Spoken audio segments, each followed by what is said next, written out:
menggunakan kitab Al-Azkar, sambungan bacaan di dalam kitab hijau, kitab lama, muka surat 820 pada hadis yang ke-8. 665. Kitab ibu-ibu yang baru, kuning, kitab muka surat 665. Hadis yang ke-8. Bismillahirrahmanirrahim. Assalamualaikum warahmatullahi wabarakatuh. Al-Fatihah. A'udzubillahi minasyaitonir rajim. Bismillahirrahmanirrahim. Alhamdulillahi rabbil alamin. Ar-Rahmanir Rahim. Maliki yaumiddin. Iyyaka na'budu wa iyyaka nasta'in. Shiratal mustaqim. Shiratal ladzina an'amta.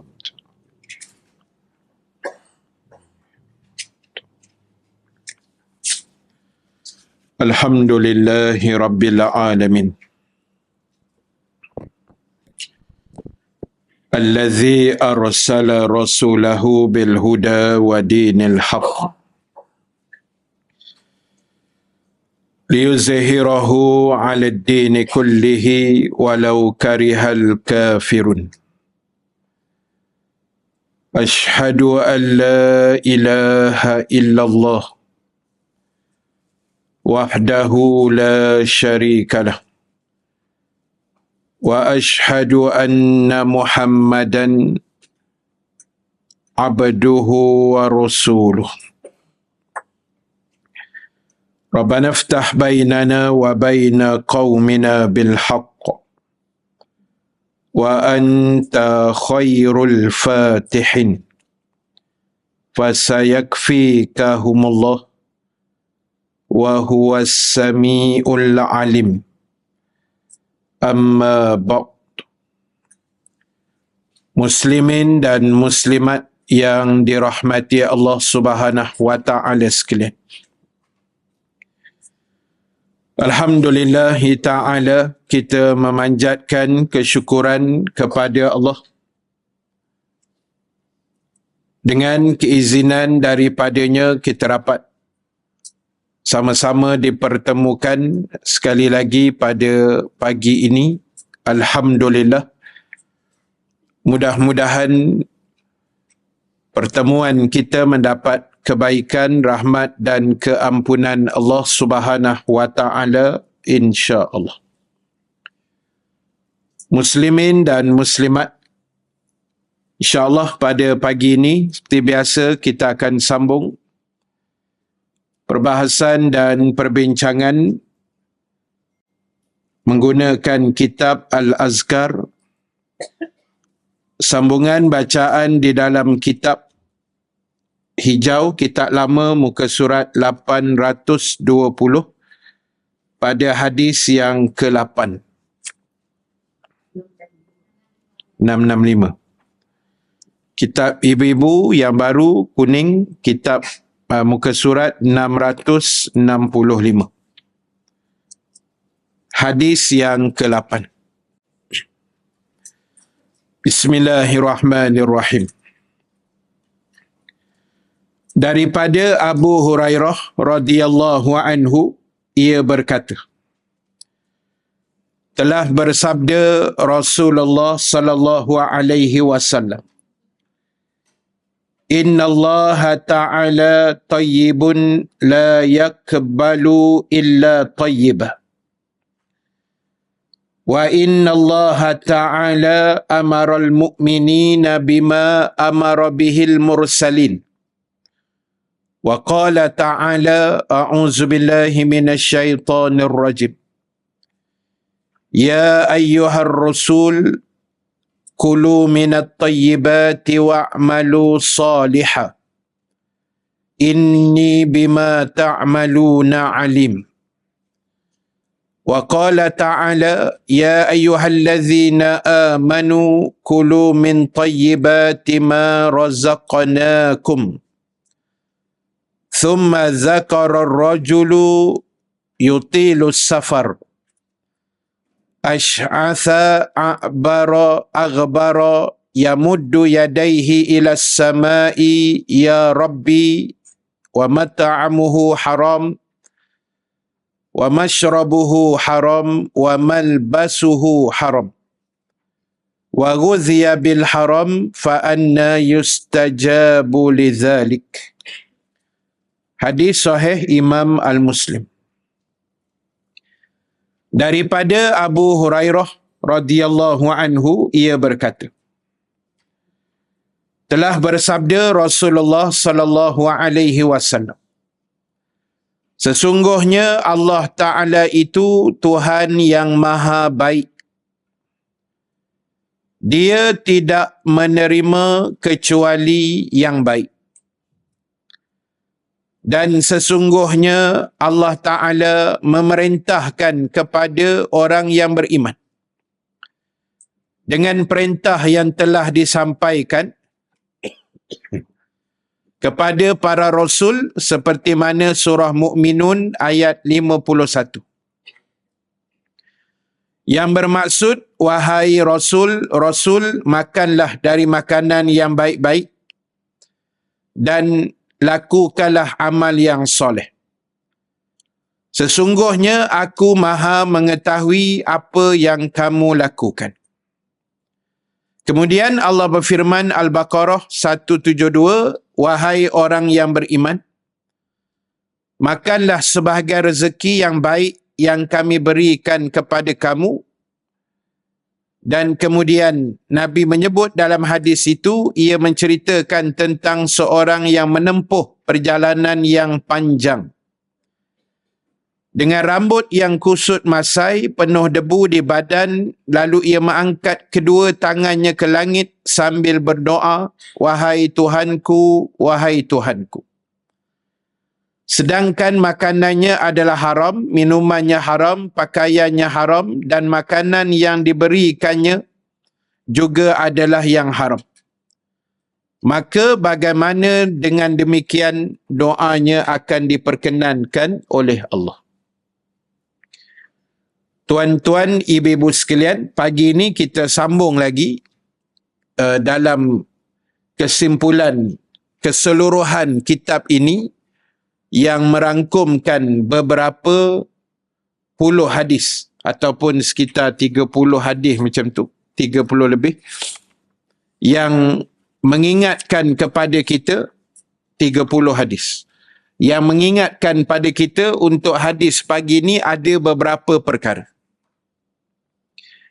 Yang pertama sekali kita kena ingat, bila dikatakan Allah Subhanahu Wa Ta'ala, maka Allah itu adalah Tuhan yang maha baik.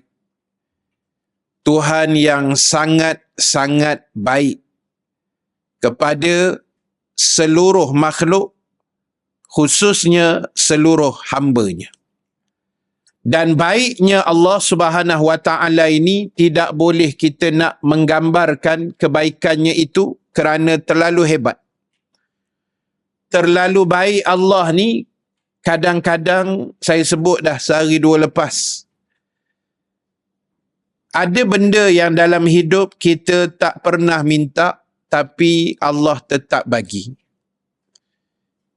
Sebab itu kita ni bila meminta, yakni berdoa kepada Allah, kita jangan tengok doa yang tak dapat. Kebanyakan orang dia tengok itulah, saya dah 7 doa Ustaz, baru 1 yang lepas 6 lagi entah ke bila pun tak tahu. Jangan pandang begitu.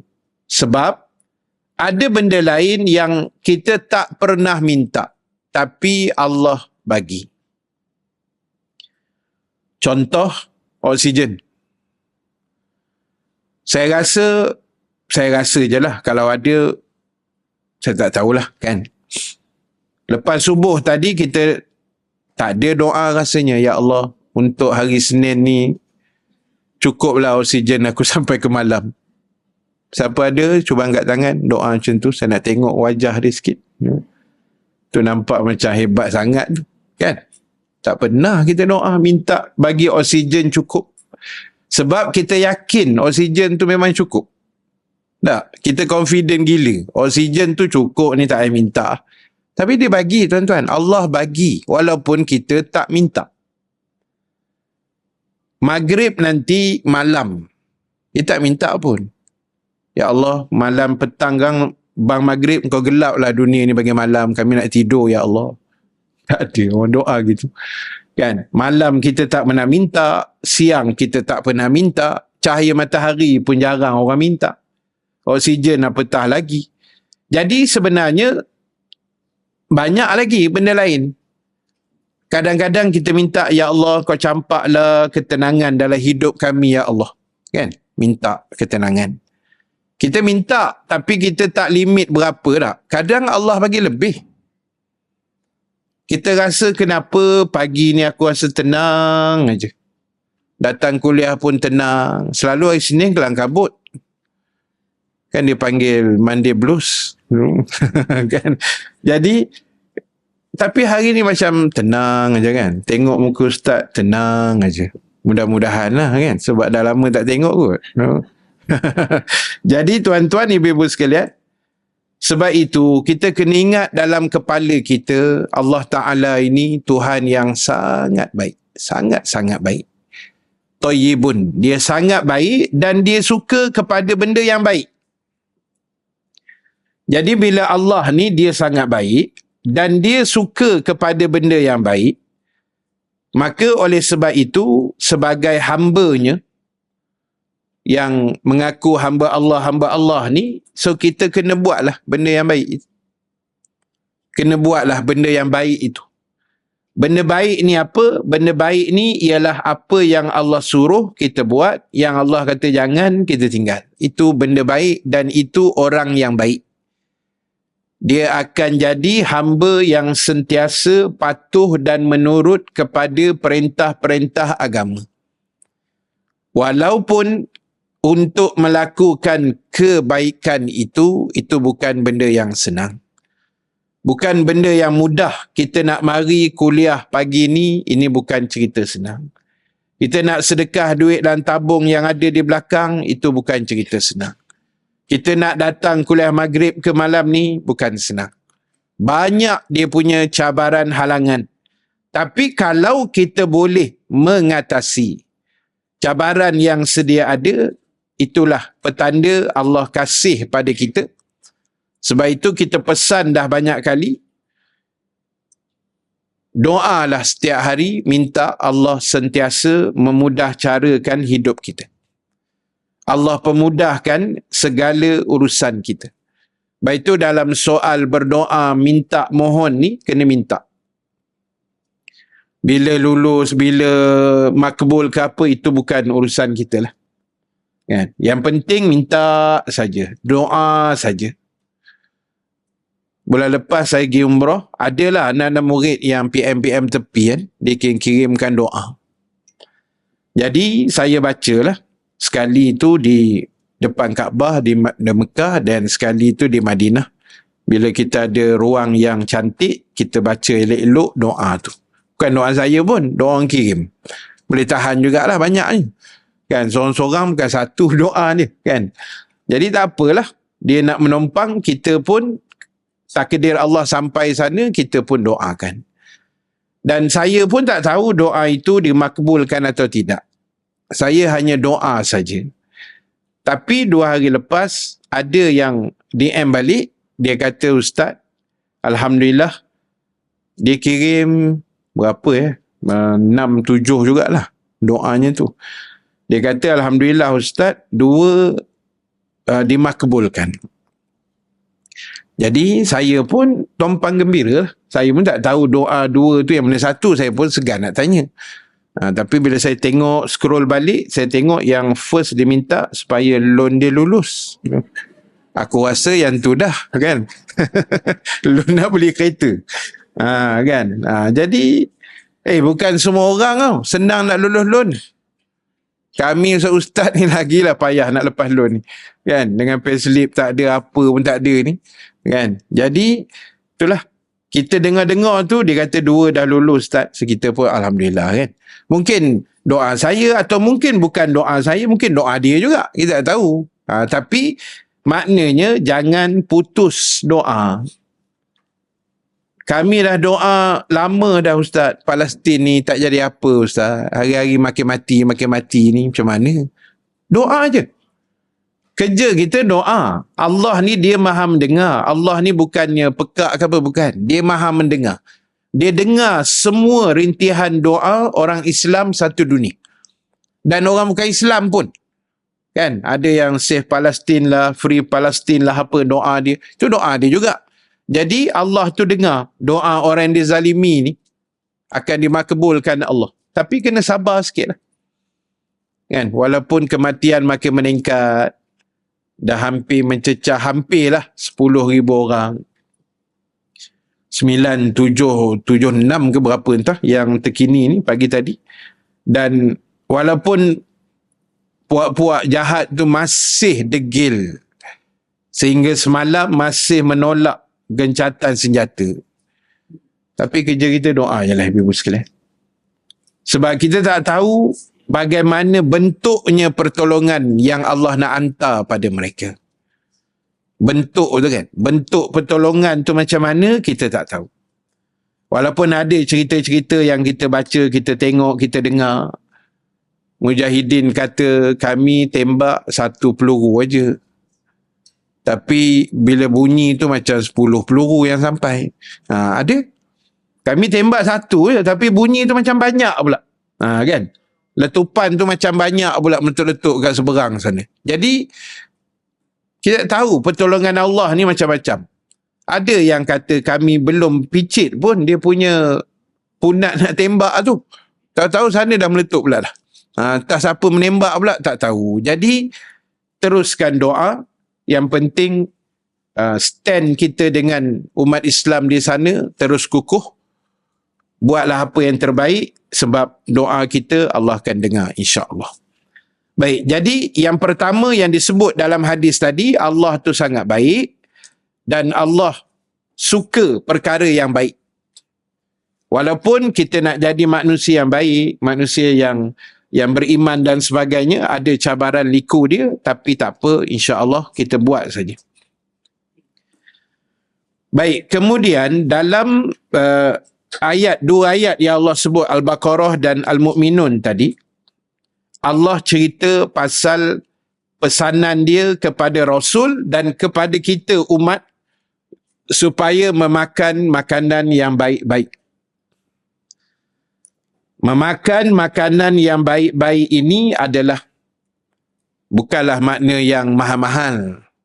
Baik ni makna yang bersih, yang suci, yang ada zat, yang ada vitamin, yang ada khasiat yang terbaik. Kita makanlah. Sayur, buah-buahan, daging, sekodarnya kan. Mana-mana yang patutlah. Tengok kita punya kolesterol, tengok darah tinggi kita macam mana. Bajet-bajet lah, jangan main balon aja. Kan? Jadi, arahan makan makanan yang baik, terutamanya yang istilah kita sebut hari ni, halalan thayyibah, kita cuba buatlah. Dan bila sebut pasal produk, pasal makanan ni, dia timbul isu boykot hari ni kan. Jadi, dia macam ni lah. Mana kita boleh buat, kita buat. Mana kita daya buat, kita buat. Sebab boykot makanan-makanan yang ada, yang di-viral-viralkan tu, itu hanya pilihan. Maksud saya, makanan tu adalah pilihan, bukan keperluan. Ulama' kata, kalau keperluan asasi, itu terpaksa beli jenama A, B, C, terpaksa belilah sebab keperluan asasi. Itu tak boleh elak. Terpaksa beli, tak boleh nak boykot. Itu tak apa. Itu keperluan asasi. Contoh macam beras. Beras ni, ialah ada orang Malaysia, orang Subanjaya ni saya rasa makan beras. Bukan nasi. Bukan rutin pagi dia burger apa, bukan. Dia memang asasi orang Malaysia nasi. Jadi itu keperluan. Beras, gula, tepung, minyak. Apa lagi? Yang berkait lah kan. Ayam, ikan, daging. Tu kita kata keperluan lah. Tapi kalau macam air kopi, itu pilihan. Bukan keperluan. burger, kan? Ataupun apa lagi? Jenis-jenis gitulah yang sewaktu dengannya. Itu pilihan. Jadi kalau boleh elak lah. Orang kata tak mati pun kalau tak makan burger tu kan. Ada burger lain. Contoh gitulah. Jadi kita rasa boleh buat, bismillah. Kita buat. Kita rasa tak daya, tak apalah. Kita istighfar lah banyak-banyak pada Allah Ta'ala kan. Jadi yang penting makanan yang masuk dalam perut kita ni bersih, suci, halal. Sebab apa? Sebab dia berkait dengan apa yang Nabi sebut tu. Dia ada kait dengan ibadah. Dengan doa juga. Kan ayat tu Allah sebut, wahai Rasul, makanlah makanan yang baik dan buatlah amal yang soleh. Sebab untuk buat amalan yang soleh, dia berkait dengan pemakanan. Maksud dia bila kita makan, makanan-makanan yang halal, bersih apa semua ni, dia akan memudahkan anggota tubuh kita untuk melaksanakan amalan-amalan yang diguna pakai oleh tubuh. Contoh macam kita semayang, itu tubuh badan bergerak, kita puasa, kita sedekah, semualah amalan tu guna tubuh badan kan. Jadi bila makanan yang masuk tu bersih, halal, hati kita pun jadi bersih elok, badan kita pun jadi sihat, maka dia membantulah. Itu yang Allah sebut kepada Nabi-Nabi dan Rasul. Makanlah makanan yang baik dan berbuatlah amal yang soleh. Maksudnya dia ada kaitan. Sebab itu orang, minta maaf sebutlah, orang yang makan benda-benda haram ni, benda-benda syubhah, kan, makan hasil duit judi, contohlah tak. Atau dia merompak, lepas tu beli beras ke apa, tak ada keperluan darurat apa semua, dalam keadaan tenang macam ni, dia boleh makan sumber yang tidak bersih, sebenarnya hati dia akan jadi kotor. Hati dia akan jadi liat. Kita yang rajin mengaji seminggu 5 kali kat sini, kadang-kadang ada Isra pula Sabtu Ahad, pun, jangan kecil hati pun kadang-kadang liat juga. Jangan kecil hati pula. Ustaz mana mandai tuduh kami liat ni. Tengok muka pun tahu liat sikit. Dah kita keturunan tanah liat nak buat macam mana kan. Jadi kadang-kadang kita yang mengaji ni, yang kuliah setiap hari, baca Quran, sedekahnya rajin, programnya rajin, karnival, tak ada tinggal ais blended RM5 tu tak ada untuk saya. Saya tengok gambar je, sedih lah. Masa tu saya kat Mekah masa tu. Kan? Jadi, kita macam-macam program. Hari-hari dengar kuliah, hari-hari baca Quran, mengaji, tadarus. Pun kadang-kadang liat juga. Itu manusia punya perangai. Yang jaga pemakanan ni pun liat juga. Bayang yang tak jaga macam ni. Bayang yang ibadah ni dibuat lebih-lebih kurang, ikut mood, lagi susah. Jadi sebab itu ingat, Nabi pesan berdasarkan ayat Quran tadi, jagalah pemakanan ni sebab pemakanan ni dia banyak membantu. Apa dia panggil? Banyak membantu kita punya proses ibadah yang lebih baik, yang lebih lancar. Sebab itu ada kisah zaman sahabat dulu, zaman Nabi kan, Sayyidina Umar ke siapa yang anak dia makan buah apple tu, tak tahu mana punca dia, korek keluar balik kan. Dia takut buah tu datang daripada sumber yang tak baik, jadi dia takut jadi darah daging. Itu kena jaga. Kadang hari ni orang tak kira, orang beli kat pasar raya main rodok gitu je. Tu yang baru ni muncul, tak terambil daging katak kan, dekat NSK Selayang. Saya Alhamdulillah NSK semua hidup memang tak nak masuk pasal tak pernah pergi pun kan. Bukan boykot apa, bukan. Memang tak pernah pergi pun. Jauh pada rumah. Jadi, dengan tengok ada staff dia letak daging katak ke apa benda tu. Celah-celah daging tu kan. Viral lah. Jadi, pihak diorang pun minta maaf dan dia ambil tindakan. Tapi maknanya benda tu ada dijual lah. Kan? Cuma kita hati-hati. Jangan tengok dia macam daging macam sedap je. Kan? Balik-balik katak goreng. Kan? Na'udzubillah min zalik. Jadi sebab itu kena jaga pemakanan ni, sebab di hujung hadis itu Nabi sebut ada orang yang musafir. Nabi sebut orang yang sedang musafir, rambutnya kusuk masai. Yalah, orang musafir kan, tak terurus. Lepas tu badan dia berdebu, baju dia kotor. Nampak tak comel lah. Orang musafir. Kita musafir kan macam tu. Kalau kita tengok orang buat haji kan. Haji tu kan Nabi kata, haji tu kusuk masai, kata Nabi. Kita tengok orang daripada start dia pergi Arafah tu, sedih tengok muka dia. Comot aja. Kan ihram kotor, berdebu.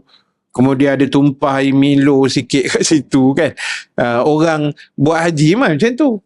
Tak ada orang buat haji semat, rambut berkilat, berminyak, tak ada. Kan? Biasa haji ni tak terurus. Nampak kedaifan dia tu kan. Nampaklah teruknya kita masa buat haji tu. Jadi sepatutnya macam tu, mestilah doanya makbul. Kan musafir kan, antara doa yang dimakbulkan Allah, orang yang musafir sehingga dia pulang ke tempat asal dia. Ibu-ibu doa kat sini makbul insya-Allah pasal musafir. Ni kira musafir jugalah, daripada rumah datang kuliah musafir lah tu. Musafir ni tak mesti dia kira 2 mahalah lebih begitu. Kita bergerak keluar tu dah kira bermusafir.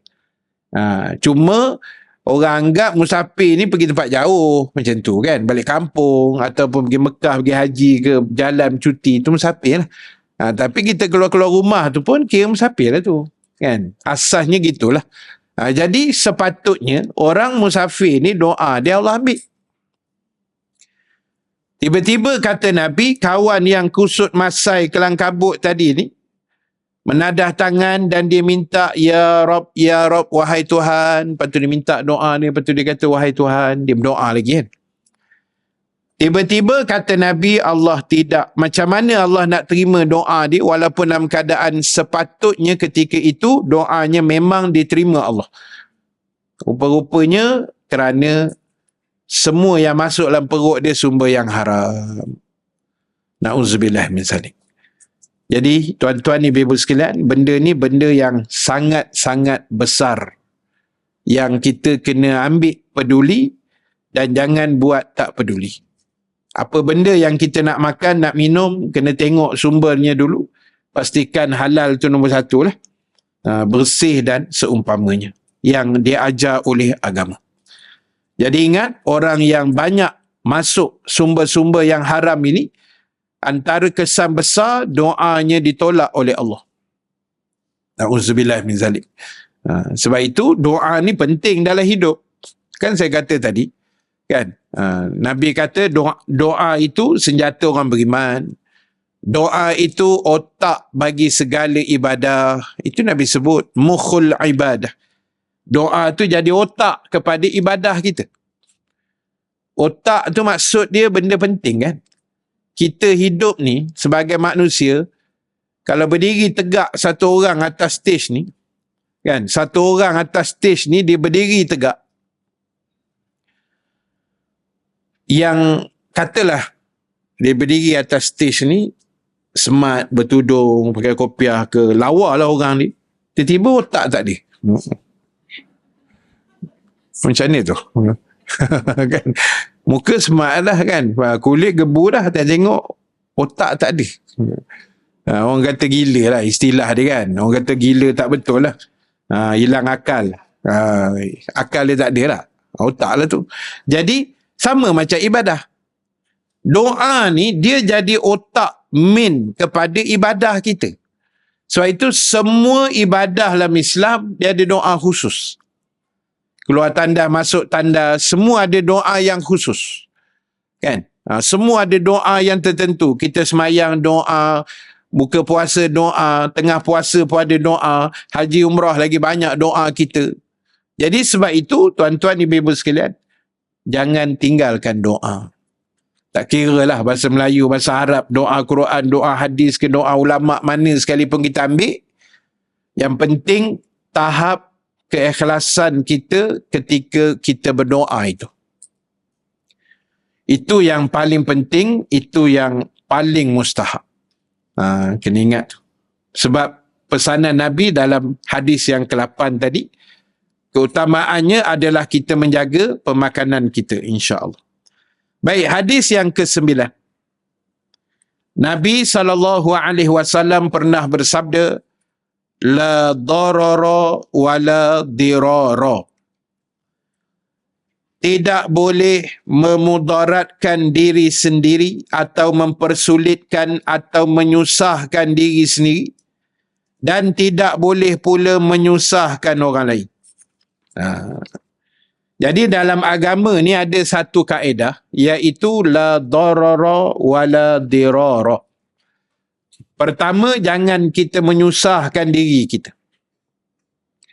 Jangan kita membebankan diri kita, jangan kita merosakkan diri kita, jangan kita menyulitkan diri kita. Contoh, katalah orang laki-laki, minta maaf saya sebut, kita elakkanlah. Contoh, kita isap rokok, atau hari ni isap vape ke apa benda, dadah ke, na'udzubillah lah kan. Kita elakkan. Sebab benda tu kan dikatakan tidak baik untuk kesihatan, boleh memudaratkan diri kita sendiri. Dan bukan kita saja, malahan orang keliling kita kan yang terhidu asap rokok tu. Jadi elakkan benda tu, sebab agama ajar jangan memudaratkan diri. Contoh macam tu lah, boleh rosak paru-paru, boleh kena serangan jantung ke apa benda, menyebabkan jantung kita tersumbat, macam-macam lah. Jadi elakkan. Contoh, kita tak jaga pemakanan, itu juga boleh memudaratkan diri sendiri. Kan? Samalah kaedah dia sama. Sebab kita tak jaga pemakanan kita, orang kata membujur lalu melintang patah. Semua kita kaut, semua kita bedal. Kan? Makan tu berpadalah, sebab dalam kaedah agama pun dia ajar. Nahnu qaumun, Nabi kata kami adalah satu kaum yang tidak akan makan kecuali ketika kami lapar, dan kami akan berhenti sebelum kami kenyang. Itulah prinsip pemakanan yang paling terbaik yang Nabi ajar. Makan ketika lapar, berhenti sebelum kenyang. Kita berhenti sebelum pitam. Termasuk penceramah kali kan. Jadi macam mana? Itu yang sakit bangun tidur kan, lenguh sana, kebas sini, gedebuk, macam-macam penyakit lah. Pasal pemakanan. Jadi betul lah. Cuma nak buat benda tu lah susah. Selera laju je kan. Selera jadi je. Nanti dia kata, kau tak habis kan, membazir Ustaz. Dia punya hujah tu nampak macam warak juga kan. Nanti kata habis, buang Ustaz, tak siapa nak makan. Kan? Jadi payah juga benda-benda macam ni. Cuma betul lah kata arwah Tuan Guru kita Datuk Ismail Kamus. Kan? Kadang-kadang kita makan ni tak sedar diri. Sebab itu Allah hantar sendawa. Sendawa tu signal suruh berhenti. Kadang kita makan macam tu kan. Kita pun automatik, Alhamdulillah. Kalau sendawa tu boleh cakap, sudahlah tu katanya. Kan? Lepas tu kita pun balun lagi sendawa kali kedua. Alhamdulillah, sendawa kata ingat-ingat, berhentilah tu katanya. Kan? Kita pun balun lagi makan sendawa kali ketiga. Kita pun Alhamdulillah, sendawa kata kau nak mampus dah ke katanya. Kan? Jadi tuan-tuan ibu-ibu sekalian, itulah kita ni kan. Bila selera tengah ada tu memang jadi je. Kan? Nasi putih dengan kicap pun telur mata pun jalan tuan-tuan. Kan? Datang hari tengah berselera tak sedar diri ni. Kan? Menambah-nambah. Ada pula sambal sikit, jalan kita. Jadi bolehlah makan, tak apalah. Cuma jangan sampai mudarat. Makan-makan lepas tu tak nak bangun tak boleh. Kena merangkak pula pergi dapur. Itu dah kategori teruk benar kita tu. Mudarat yang melampau kan. Boleh makan, kenyang pun tak apa, rehat sekejap, bangun semayang. Contoh gitulah. Jangan sebab makan dah jadi penyakit, lepas tu makan dah tak boleh berjalan, Makan pula dah terpaksa semain duduk pula lepas tu kan. Benda-benda yang membawa kepada mudarat tu kita elak lah. Sebab agama ajar kita jangan memudaratkan diri sendiri. Dan yang kedua tadi, jangan memudaratkan orang lain. Hidup ni kalau boleh jangan menyusahkan orang. Kan? Prinsip dia ginilah, biar kita susah jangan menyusahkan orang. Dia macam lebah lah. Kan Nabi kata umat Islam kena jadi macam lebah. Kita ni kena jadi macam lebah. Lebah ni dia menyusahkan diri dia untuk menyenangkan kita. Dia cari madu tu, ibu-ibu jangan kata senang tau. Susah cari madu ni.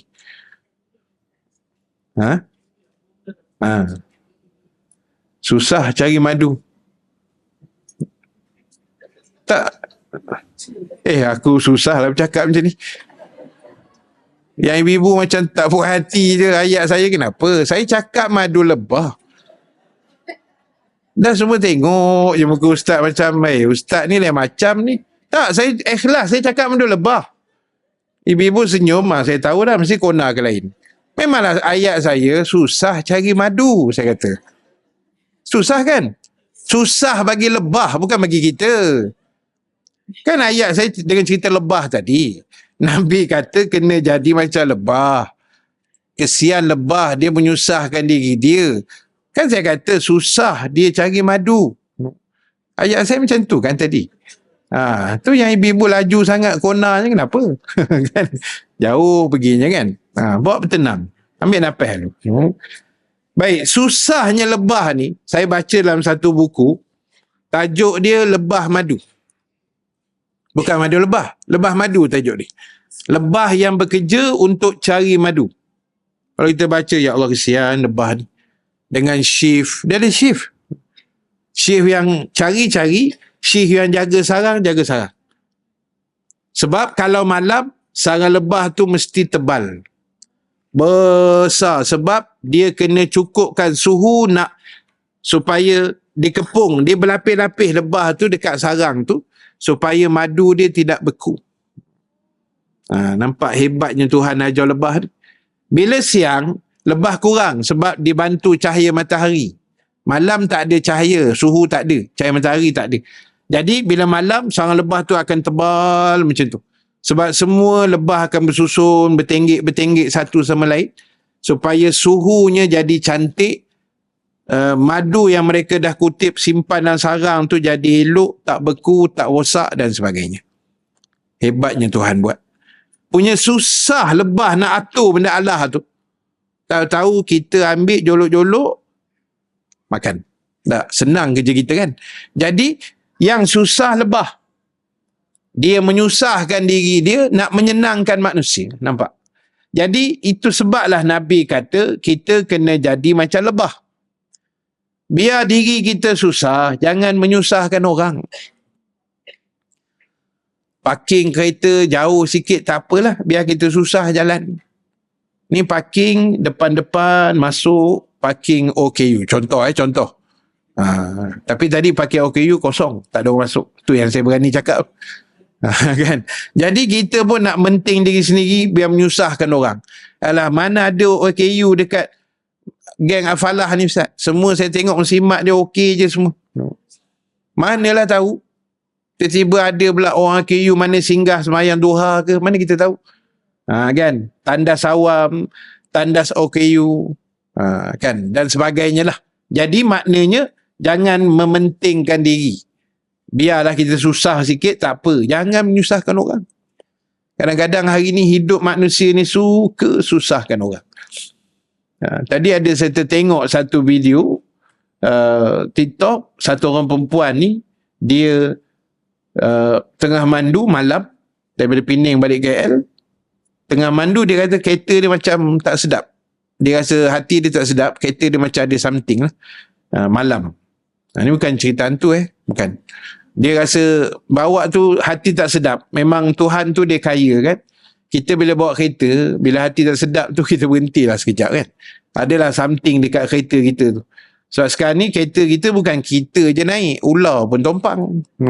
Baru ni ada ular sawa kan, keluar kat celah enjin tu, naik atas wiper kereta tu. Elok aja. Yang kawan dah bawa tu pun istiqomah pula. Relax je dia bawa pergi balai bomba kan. Suruh bomba tangkap. Dia nak keluar dah tak boleh dah. Ular kat luar kan. Jadi ular sawa besar pula. Jadi kawan ni berhenti dekat R&R Alopongsu kat Pening. Jadi dia tengok tayar kereta dia memang kemek lah, pancit lah. Sebab ada kesan toreh dengan pisau. Dia bukan kena paku, kena skru, bukan. Dia kata ada scratch, ada kesan orang toreh. Tak tahulah siapa punya kerja. Kan? Jadi itu yang kita kata tadi, maknanya hebatnya kita ni kadang-kadang Allah tolong kita dalam benda yang kita tak sangka. Jadi sebab itu dalam hidup ni, kita kena banyak mensyukuri. Jangan susahkan orang. Yang kita pergi tonyoh tayar kereta orang tu buat apa, kan? Itu tak tahulah dengki ke apa ke, wallahualam, tak tahu. Tapi tak usahlah buat kerja tu. Sebab Allah ni dia panggil Al-Muntakim. Allah ni dia maha pembalas. Al-Muntakim ni pembalas dendam lah istilah dia. Kan? Allah boleh balas balik. Jadi kita jangan fikir kita buat orang je. Orang pun boleh buat kita tak? Jadi kalau kita buat baik, dalam pepatah Melayu kan, buat baik dia balas baik, buat jahat dia balas jahat gitu kan. Sebenarnya itu yang Quran sebut. Jadi ingat, buat je kebaikan, orang suka, orang tak suka, lantak dia lah. Itu orang. Orang memang macam tu. Dia tak suka. Kan? Jadi kita buat kebaikan ni, buat je. Orang menyampah, orang sindir, orang kata, orang perli kita, biarlah, pekak je lah telinga. Kan? Nak hadap cakap orang ni sampai ke mati tak siap. Kan? Sampai kita mati pun orang cakap, padan muka kau mati lah katanya. Kita dengar sakit hati je, mujur aku dah mati. Kalau aku bangun ni sekarang, kau tahulah kan. Jadi, sampai ke mati orang akan bercakap pasal kita kan. Jadi, baik itu kita buat je. Buat saja ibu-ibu sekalian. Tahulah Allah nak ejah macam mana nanti. Kita tak tahu asbab Allah, kita buat baik ni, Allah akan tolong kita. Allah selamatkan perjalanan kita. Allah sihatkan kita yang tengah sakit. Itu semua asbab. Dan kerana kita buat baik, dia boleh kona ke tempat lain. Macam kita lah, sedekah, anak kita senang jawab exam. Anak kita pun senang belajar. Masuk dalam kepala otak dia. Tak macam kita yang macam itulah. Tak sampai hati nak cakap. Jadi ibu sekalian, tuan-tuan yang rahmati Allah, itu cerita buat baik. Sama gak buat jahat, jangan buat. Oh, suka buat jahat tak? Naik orang, fitnah orang, burukkan orang, kutuk jiran, hina jiran. Jangan. Allah dengar, Allah tak pernah tidur. Kan? Dan semua kejahatan yang manusia buat, dia takkan habis situ je. Kalaupun terlepas di dunia, akhirat tu tak lepas, tuan-tuan sekalian. Jadi tak usah buat jahat. Walaupun hari ni ramai orang jahat. Ramai orang jahat, ibu sekalian. Saya balik umrah, seminggu lepas balik umrah tu, saya kena scam. Tahu cerita tu? Tak tahu Jadi, saya ni antara manusia, samalah macam kita semualah, yang sangat berhati-hati dengan skamer. Memang kita jaga sungguh benda tu. Tapi itulah kuasa Tuhan kan. Malam tu, saya kuliah di Tasik Puteri. Ada satu jemputan maulid. Diorang buat lewat sikit lah. Maulid dah habis kan. Tapi diorang buat juga. Tak apa. Jadi habis kuliah malam tu, kita pun minum-minum makan sikit kan. Sambil-sambil makan tu kita buka handphone. Kita tengok WhatsApp. Saya bila lepas kuliah ni, first yang saya akan tengok WhatsApp tu yang personal-personal dululah. Kan grup berlambak kan. Beratus-ratus grup. Jadi kita tengok yang personal. Saya tengok naik nama abang. Abang saya Ustaz Salahuddin. Ayat dia tu, memang ayat saya dengan dia. Assalamualaikum bro. Ayat tu. Jangan panggil dia bro. Saya je boleh panggil dia bro. Kan? Kata Assalamualaikum bro. Pinjam duit sikit boleh? Sebab aircon abang ada masalah. Saya ibu-ibu sekalian, demi Allah, masa tu saya langsung tak terfikir itu skema. Tak terfikir. Sebab adik-beradik. Itu salah saya lah. Saya tak reconfirm balik kan. Tapi memang kejadian tu sekelip mata. Spontan. Kan? Dia dah take over WhatsApp. 100%. Kan? Ya, nama yang kita dah save tu. So kita ingat abang yang hantar. So dia pun kata dia kata pinjam 2,500 kan. Besok pagi abang bayar. Saya pun hantar, bro jangan lupa besok bayar ni, aku kan ada duit sangat ni. Kita pun ada 2,900 je dalam akaun kan. Lepas tu okey besok bayar, minta nombor akaun. Nombor akaun tu dia hantar. Tapi saya tahulah memang bukan nombor akaun dia. Sebab dia kata akaun dia rosak kan. Ada problem. Saya pun memang tak terfikir ibu sekalian. Memang ialah Allah nak uji kita kan. Memang lupa. Perkataan scammer tak ada dalam kepala saya masa tu. Jadi nama Siti Nurhaliza. Nama akaun tu. Tapi bukan menyanyi tu lah. Tak tahulah Siti mana. Akaun keledai ni kan. Yang best tu dekat referen tu dia tulis Salihuddin YDP. YDP tu yang dipetua lah. Abang saya memang yang dipetua. Kan? Jadi saya lebih yakin sebab saya mikir yang nak pinjam duit ni abang aku. Dia pula tengah mengaji PhD. Kok ada nak bayar yuran ke apa ke benda kan. Saya mikir tu je masa tu. Saya pun tak 2,500. Lepas saya dah hantar send, saya buka grup lain. Baru tengok grup geng ustaz. Kan. Saya tengok dalam tu dah kecoh.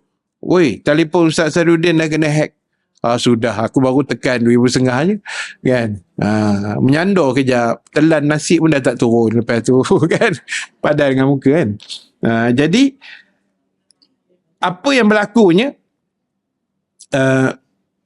dia take over WhatsApp tu. Dia take over terus tau.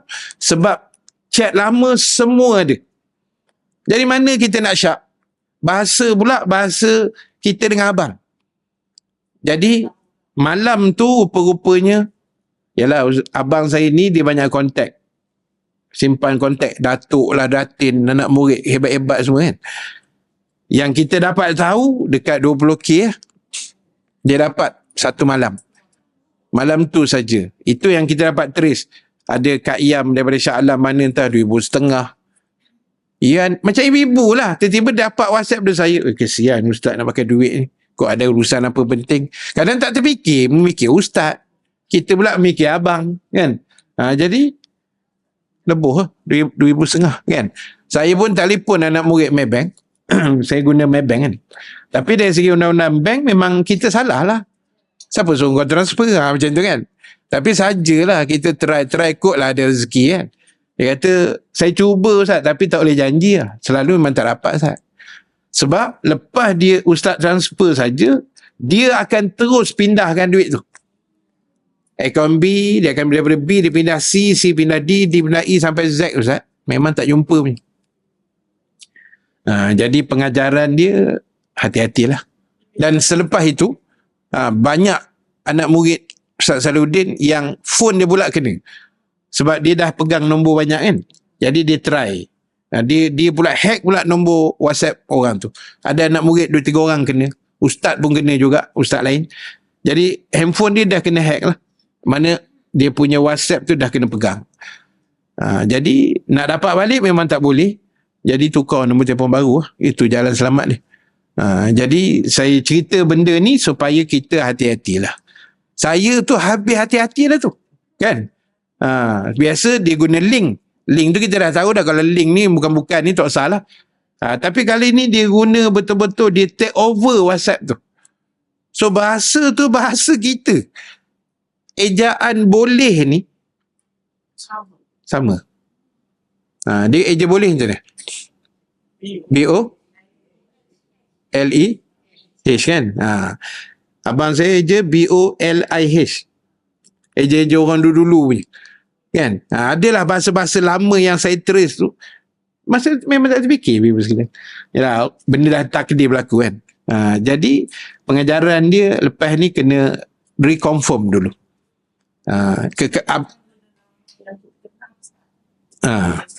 Betul. Dia akan tengok transaksi yang banyak, yang selalu WhatsApp ni, dia akan cari yang tu dulu.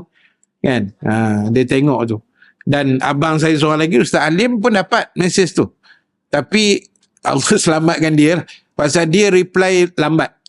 Dia ada program lain tengah malam baru dia tengok. Lepas tu, bila kita lambat reply, scammer tu akan call. Dia buat macam nak bagi kita alert lah. Tengok WhatsApp tu kan. Dia call WhatsApp. Jadi abang saya call balik, dia tak jawab. Nasib baik, saya pula hantar dulu siap-siap. Bro, jangan reply bro. Jangan tekan apa-apa, jangan bagi apa. Scammer. Dia kata okey lah. Dia pun selamat lah kan. Yang mana kita sempat beritahu, kita beritahu lah. Jadi ingat, benda jahat gitu, Allah akan balas. Saya bila dah kena tu, saya tulis sikit je. Saya kata, wahai scammer, bertaubatlah kepada Allah. Itu je saya tulis. Kalau dia orang Islam. Kan?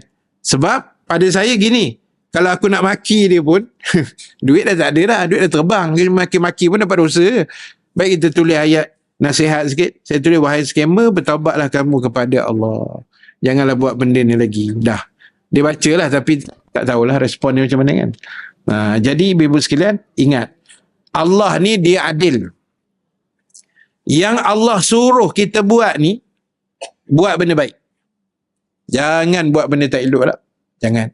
Sebab benda tak elok ni besok, Allah senang dia nak boleh balas balik. Macam-macam cara Allah boleh balas. Dan hidup kita biarlah melakukan kebaikan. Kalau tak boleh buat semua, jangan tinggal semua. Kalau kita tak mulakan kebaikan tu hari ni, ibu sekalian, tuan-tuan, bila kita nak start? Hari ni lah. Kan? Sekarang lah masa kita nak buat baik apa pun, kita buat sekarang insya-Allah. Baik, habis hadis tu. Saya nak ambil satu lagi hadis. Hadis yang ke-10. Daripada Tamim Ad-Dari radhiyallahu anhu, bahawa Nabi SAW bersabda, ad-dinun nasiha. Qulna liman? Qala lillahi wa li kitabihi wa li rasulihi wa li a'immatil muslimin wa ammatihim. Hadis ni dikisahkan daripada seorang sahabat Nabi yang bernama Tamim Ad-Dari radhiyallahu anhu. Dan dalam riwayat kita baca Tamim Ad-Dari ni antara sahabat Nabi yang pernah tengok Dajjal. Itu ada kisah yang panjang.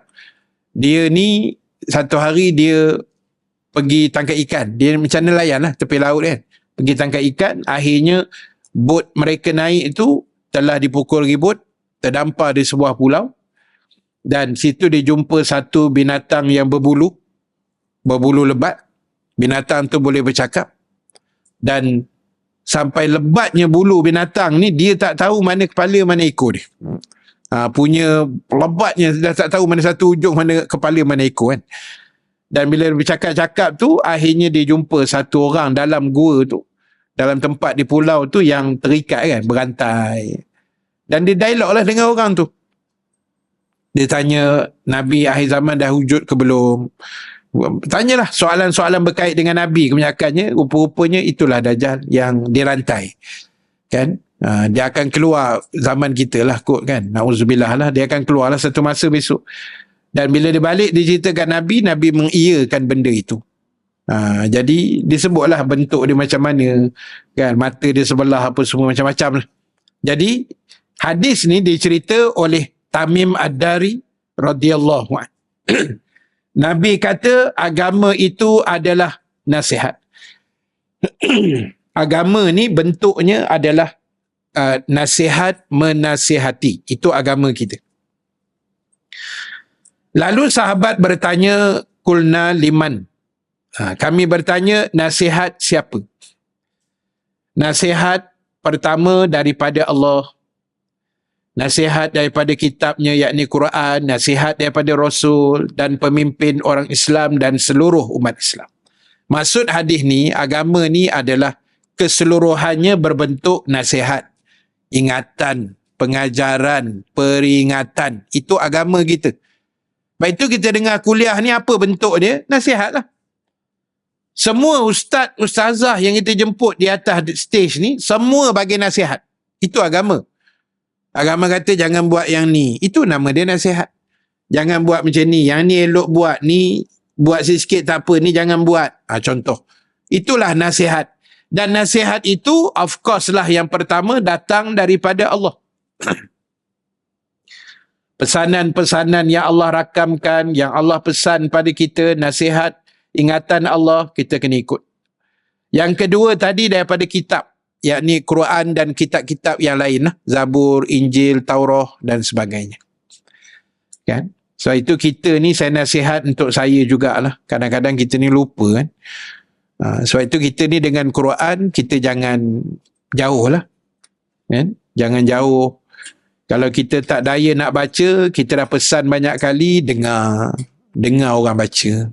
Buka radio, buka YouTube, buka kaset Quran, MP3 ke apa-apalah yang memperdendangkan ayat Quran. Dah kita sibuk tak dan baca, kita dengar. Itu pun dapat pahala. Itu pun sunnah juga. Sebab Nabi pun bukan baca je, Nabi pun dengar juga. Sahabat dia Abu Musa al-Ash'ari baca Quran, Nabi suka kan. Jadi sebab selain baca dengar, kita juga cubalah mentelaah sikit Quran. Paling tidak tengok makna dia biar kita faham apa pengajaran kan. Saya ada tengok semalam satu video panjang video tu. Macam perempuan negro tak negro sikit lah kan. Dia orang bukan Islam, orang Kristian. Dia buat live kot saya rasa masa tu, tapi video tu video rakaman lah, yang orang recordkan live tu. Dia kaji Quran. Dia kaji pasal kejadian manusia dengan bulan dan matahari. Matahari ada cahayanya, bulan tompang cahaya matahari. Allah sebut dalam surah-surah tertentu, surah Yasin dan sebagainya. Dia kaji ibu sekalian. Tapi video tu bahasa Inggeris lah kan. Saya tak adalah pandai bahasa Inggeris, tapi sikit-sikit boleh lah kan. I love you tu saya tahulah kan. Itu yang aku tahu je. Tapi boleh lah, saya dengar orang cakap Inggeris, saya boleh tangkap. Tapi kita nak jawab balik tu payah sikit lah kan. Tapi kita dengar tu, dia rasa macam sangat hebat lah. Dia punya kajian dia. Dia bukan Islam pun. Tapi dia macam wow kan. Dia kagum tau. Dia kata benda ni Quran dah sebut, dah mention 1400 tahun dulu. Sedangkan saintis baru jumpa bulan pinjam cahaya matahari ni baru je berapa dekad. Kan dia sekagum lah hebatnya kitab Quran tu. Kita bila tengok video tu macam terpana lah kan. Terkena peti sekejap kan. Ya Allah, aku ni orang Islam ni. Quran ni kitab aku ni. Kan? Sampai dia sebut satu wording tu, dia kata baru aku tahu rupa-rupanya Quran ni bukan hanya sebagai kitab suci saja.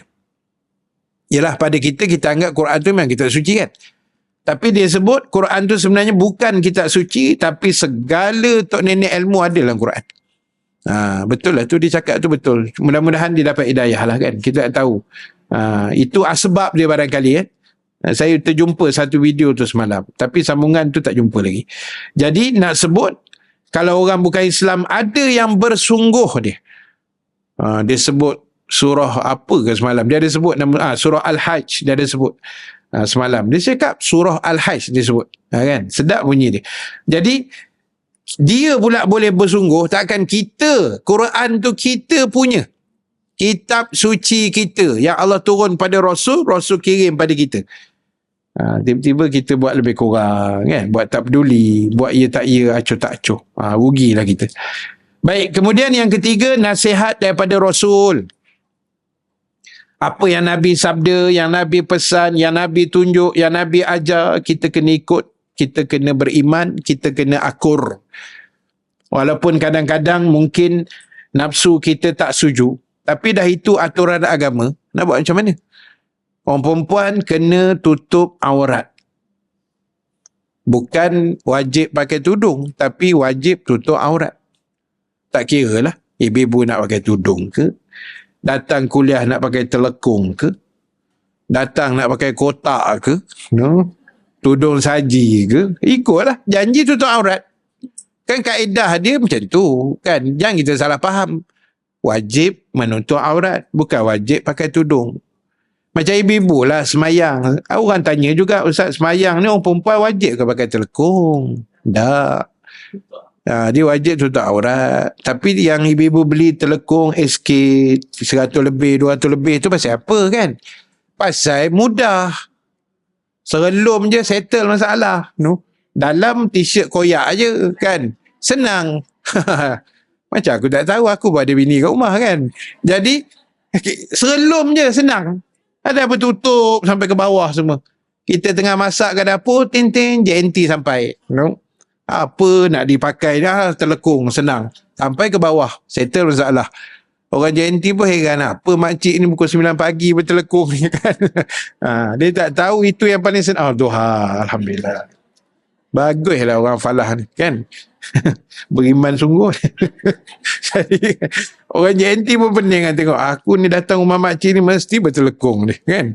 Hebat betul makcik ni. Dia tak tahu itu yang paling senang nak serkup kan. Itulah benda ni. Jadi kena faham kaedah ni. Jadi bila Allah kata hukum tu kita akur je lah. Jangan dilawan kan. Siapa kita nak lawan hukum Tuhan. Macam tu. Baik, kemudian nasihat dari pemimpin dan seluruh umat Islam. Orang nasihat kita, jiran nasihat kita, siapa pun nasihat kita, kita dengar je. Kan? Kita dengar dengan baik.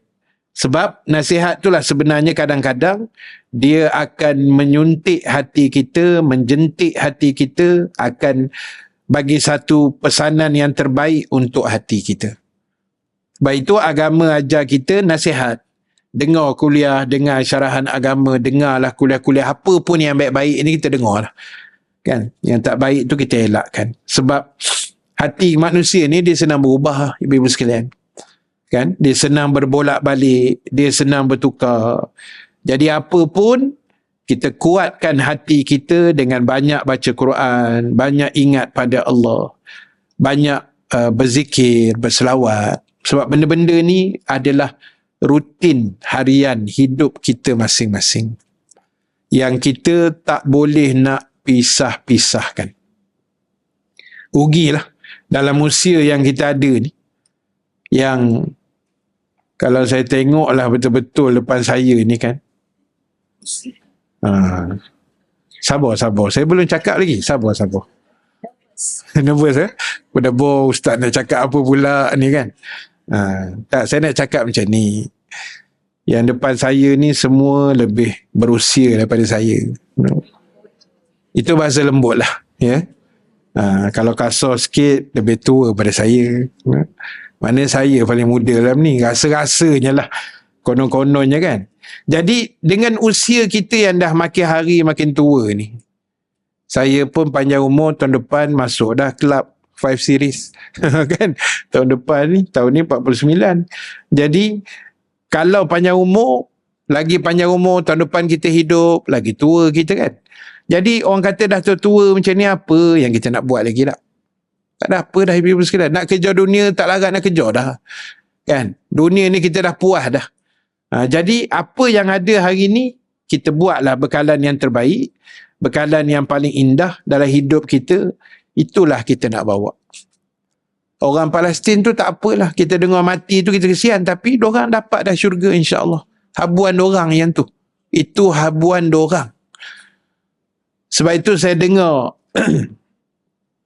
tapi ayat tu saya tak ingat, saya simpan dalam telefon. Telefon saya tiga-tiga guna buat live kan. Saya tak boleh nak refer lah. Tapi saya dengar semalam ada kekanda saya, Ustaz Halim, dia kirim dalam grup kami lah, 3 beradik kan. Jadi ulasan almarhum Syekh Ahmad Mutawali Sya'rawi tentang orang-orang Israel ni kan, orang Yahudi ni. Dia kata ada satu ayat tu Allah sebut uskun fil ard, lebih kurang macam tu kok ayat dia. Ada perkataan tinggallah kamu di atas bumi ni. Allah arahkan orang Israel, orang Yahudi ni, tinggallah kamu di atas muka bumi. Almarhum Mutawali Syarawi sebut, ayat itu Allah tak sebut negeri mana. Allah kata kepada Bani Israel, tinggallah kamu di atas muka bumi ni. Bila tinggal atas muka bumi, dia tak sebut bumi yang khusus. Baik. Kemudian, meratalah mereka ni di atas dunia ni. Duk selonggok kat mereka, duk kat Eropah, duk kat sana sikit sini. Yahudi ni kan bersepah kat Jerman sikit masa tu kan. Berata-rata. Dan bila apa yang jadi sekarang ini sebenarnya ibu sekalian, mereka nak take over Gaza kan. Dia dah ada plan. Nak pindahkan penduduk Gaza 2 berapa juta ni, nak pindah ke Sinai tu dengan bantuan kerajaan Mesir ni. Sebenarnya Quran dah sebut benda tu. Cuma plan itu baru jadi sekarang. Hebatnya Quran. Sebab apa? Bila merata mereka duduk sekarang, nanti mereka take over bumi Palestin, mereka duduk selonggok, bersatu dalam satu negeri yang kononnya negeri mereka. Situlah Quran sebut nanti umat Islam akan mudah memusnahkan mereka. Yang selama ni berterabur sana sini, nanti itu plan tu memang jadi tu. Allah dah atur. Jadi habuan mereka tu tuan-tuan ibu-ibu sekalian, insya-Allah syahid. Kita yang kat sini ni syahid kok lain ni. Kan? Lepas makan kuyu mata kan. Tu nak syahid lah tu. No. Tu kita punya syahid level dia gitulah kan. Nak buat macam mana. Jadi sebab itu ibu-ibu sekalian, kita tengoklah, tunggu dah lihat dalam seminggu ni kot apa yang nak berlaku di sana. Walaupun ada dah konvoi yang dah boleh masuk sepanjang Rafah tu, tapi syaratnya ketat kan, macam-macam. Jadi kita terus doa. Tu saya kata daripada awal tadi, tugas kita doa je. Selain tu apa boleh buat-buatlah. Boleh solidariti buat, boleh buat himpunan buat, pakai baju buat, pakai tudung Palestin, maflar Palestin, buatlah apa pun. Saya dengan rumah malam tadi punyalah semangat tengok satu live ni. Dia jual stiker telefon Palestin. Cantik ibu sekalian. RM20 lah kan. Tapi stiker, bukan casing, stiker tau. Lekat dekat body phone kita. Cantik.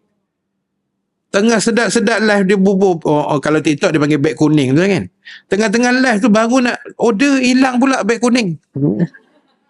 Ruyup terus. TikTok bawa turun beg kuning, dia tak bagi. Cabut untuk jual stiker pun tak boleh. Jual stiker Palestin. Betul. Saya ni baru je 3 ni. Sebelum ni 2 je. Satu dah kena blok seminggu, lepas tu telefon tengah ni pula kena seminggu. Bergilir-gilir ambil giliran tu.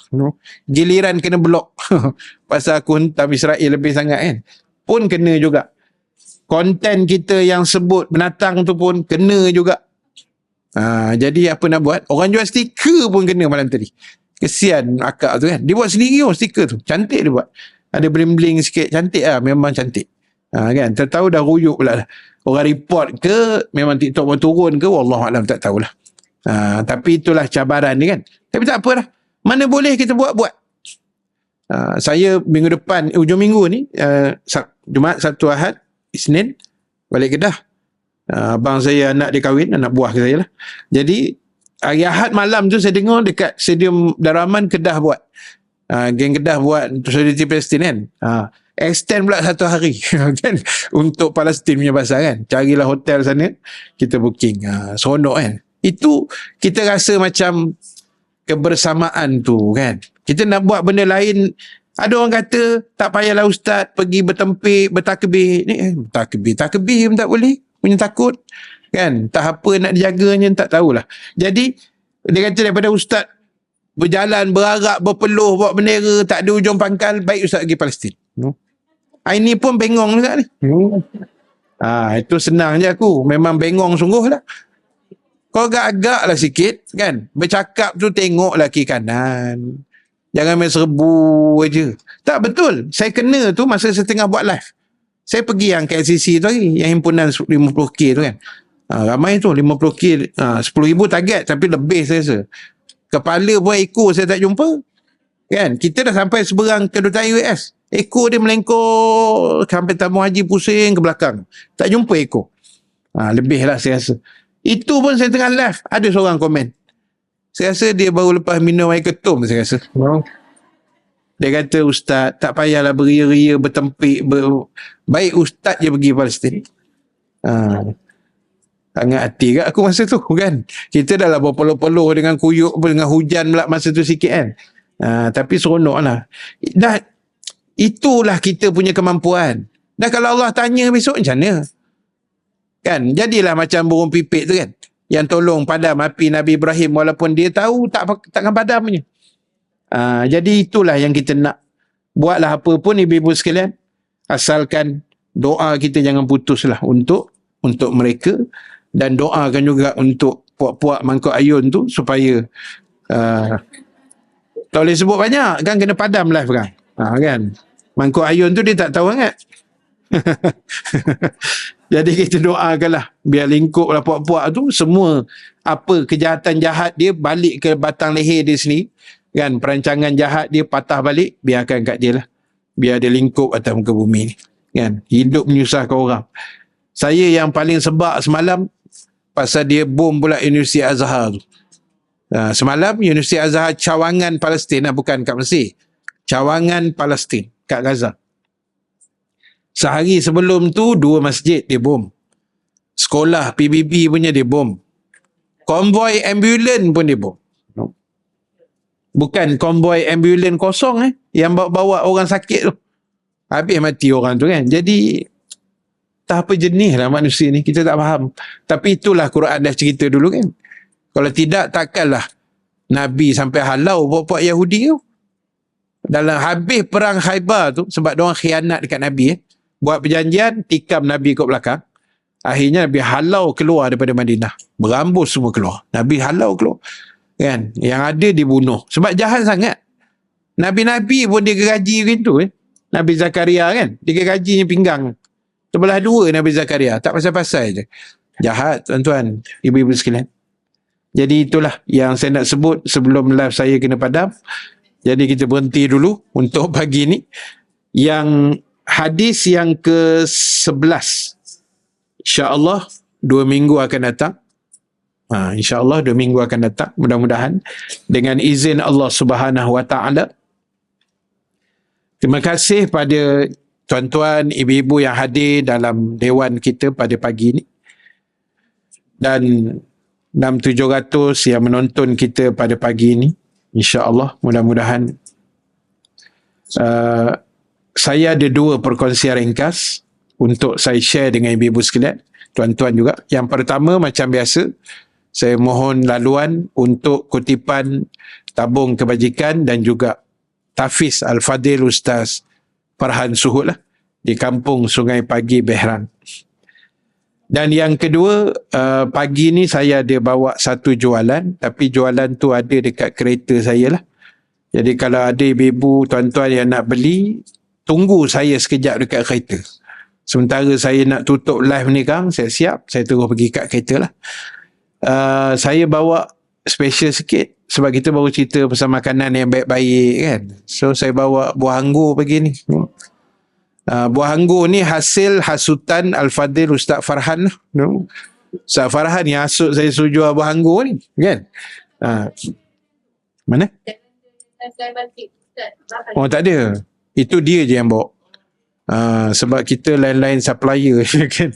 Jadi dia pula ada 4x4, saya ada kereta biasa je kan. Jadi payah sikit. Jadi yang saya bawa ni anggur, tapi kita daripada Lebanon. Last 2 minggu lepas saya bawa yang Spain. Sebab dia ikut musim ibu-ibu sekalian. Mana yang ada kita kaut je. Ada yang sentiasa ada satu, tapi Amerika punya. Kita dengar Amerika ni hati tu macam tak apa, nak sedap je kan. Walaupun anggur dia sedap, tapi kita biar dulu, ada pilihan lain, kita ambil yang lain dulu. Baik, jadi yang saya bawa ni adalah sikit, insya-Allah cukup kot. Mudah-mudahan ada dalam 58 pack kot. Kalau seorang satu, insya-Allah cukup. Seorang dua pun tak apa. No. Nak cerita ni. Nampak macam tak sabar nak beli, sabar. Baik, anggur ni daripada Lubnan, dia kali hitam, black lah, bukan hijau. Dan yang kedua, dia tak ada biji, seedless. Ketiga, dia manis. Dan keempat, siapa beli boleh cakap Arab lah, insyaAllah. Boleh cakap Lubnan. Boleh cakap perkataan Lubnan tu lebih lancar lah, insyaAllah. Bukan cakap Arab. Harga lupa beritahu. Dia satu pack tu setengah kilo, 500 gram, harganya RM20. Murah RM20 ni murah ibu sekalian. Dia harga market lebih daripada RM20. Sebab anggur ni bukan grade koman-koman punya ni, dia grade bagus punya, grade 1, grade A punya. Dia memang sedap, memang galit. Kalau makan tu habis lah, memang syahid lah lepas tu. Itu je cerita, tak payah pergi Palestin. Kan? Dan siapa nak, ada dekat kereta saya, RM20 satu pack. Kalau tak buat duit, tapi rasa semua buat duit kot kan. Tak buat duit boleh hutang dengan kawan-kawan lah. Akaun ada. Jangan hutang Ustaz nak rolling modal ni, nak beli anggur lah sekejap lagi. Jadi QR pun ada, QR senang, QR code ada. Jadi benda ni saya ulang balik, benda ni dia bermusim. Dan saya tak janji lagi 2 minggu kuliah akan datang saya boleh bawa ke tidak. Kalau ada saya bawa, tak ada lah. Ini bukan ugut untuk beli hari ni, bukan. Ini cakap jujur punya. Dia bermusim. Ada buah lain, strawberry ada, peach ada, apricot ada, buah tin ada, segala tok nenek buah luar negara ada. Tapi saya fokus satu dululah. Senang saya nak jual ibu. Sebab buah ni, yalah dia bukan tahan lama kan, kalau tak simpanan freeze. Kan saya beli strawberry sikit ni sikit, orang tak beli, mampu aku nak telan semua strawberry tu. Kan? Jadi saya fokus anggur saja. Ada rezeki lain, kita try lain pula besok insya-Allah. Baik, jadi itu saja. Terima kasih muslimin muslimat sekalian. Yang baik, yang benar daripada Allah, yang kurang kelemahan diri saya sendiri. Kita tangguhkan majlis tasbih kafarah suratul As dan bacaan doa. Subhanakallahumma wa bihamdika nashhadu an la ilaha illa anta nastaghfiruka wa natubu ilaik. Bismillahirrahmanirrahim.